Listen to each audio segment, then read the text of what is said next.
Ciência em Movimento. Produção e apresentação, professor Felipe Arruda Moura.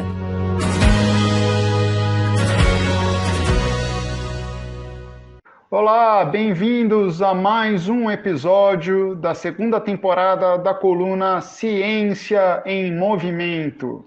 No dia 8 de março, nós comemoramos mais um Dia Internacional da Mulher.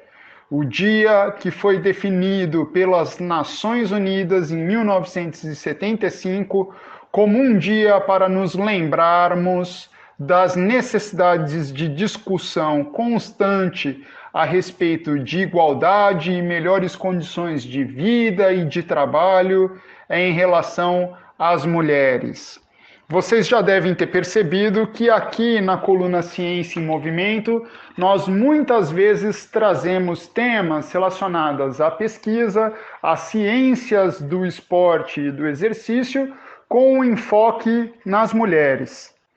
Como exemplos, vocês devem se lembrar de um episódio que nós falamos a respeito do uso do top esportivo adequado para a prática esportiva e de exercícios físicos, muito por conta do movimento que os seios fazem e a sobrecarga que esse movimento pode trazer para a coluna vertebral. Nós também falamos de orientações a respeito de exercícios físicos que podem e devem ser praticados por mulheres após o parto.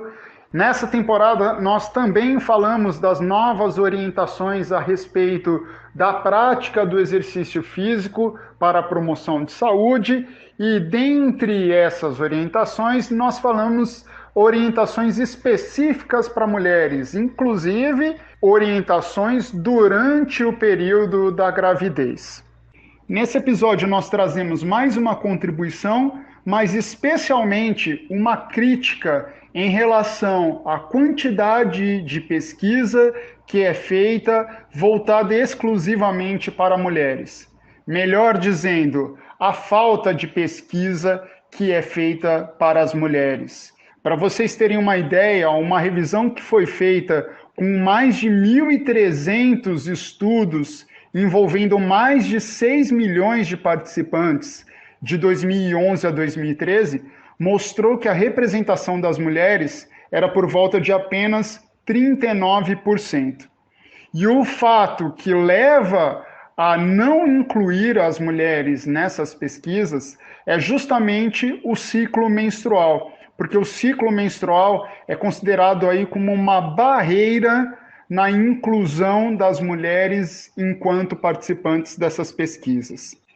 Essa negligência levou ao British Journal of Sports Medicine, uma das melhores revistas de medicina esportiva do mundo, a publicar um artigo em 2016 com o seguinte título: Esporte, Exercício e o Ciclo Menstrual. Onde está a pesquisa?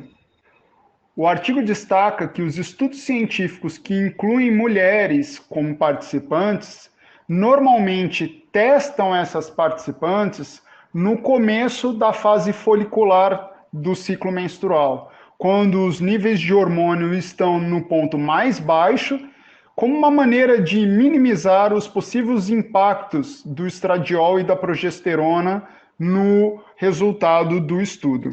No entanto, esse tipo de pesquisa deixa muita ambiguidade sobre quanto os hormônios podem influenciar unicamente nos processos fisiológicos nas mulheres, desde pressão arterial até o metabolismo de substratos, o que acaba perpetuando um abismo no conhecimento da relação entre o ciclo menstrual e os impactos na performance do exercício.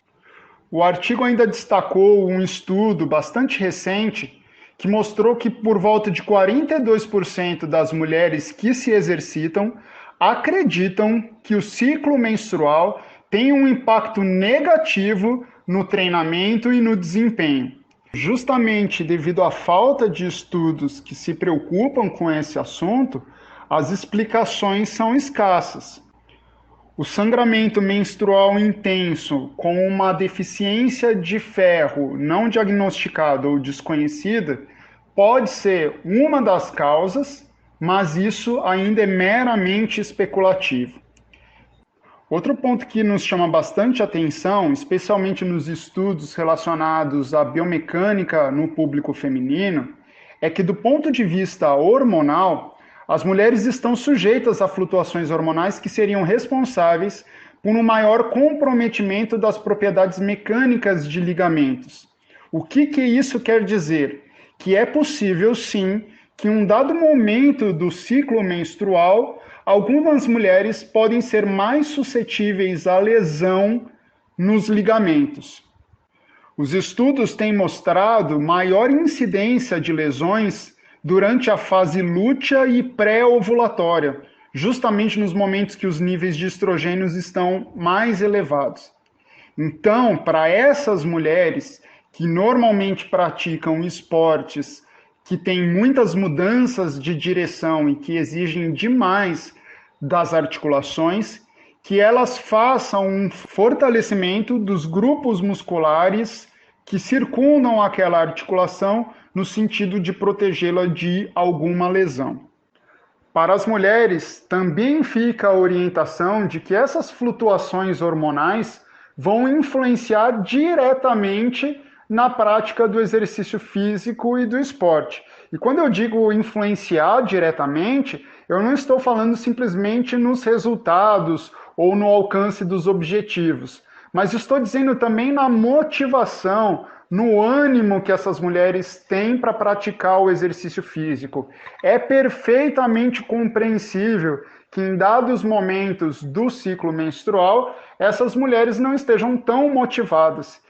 Então a orientação que fica é que essas mulheres respeitem o seu próprio corpo, respeitem o seu desejo de praticar o exercício físico em um dado momento ali do ciclo menstrual e que está tudo bem. O mais importante é que ela tenha uma constância em seu treinamento, que ela se mantenha ativa, mas é perfeitamente compreensível que em alguns momentos ela não tenha a motivação necessária para praticar exercícios físicos. Para os pesquisadores, fica um alerta e um puxão de orelha. Onde estão as pesquisas com as mulheres? Então é isso, a coluna Ciência em Movimento manda boas energias e muita força a todas as mulheres. Que a luta das mulheres seja também a nossa luta.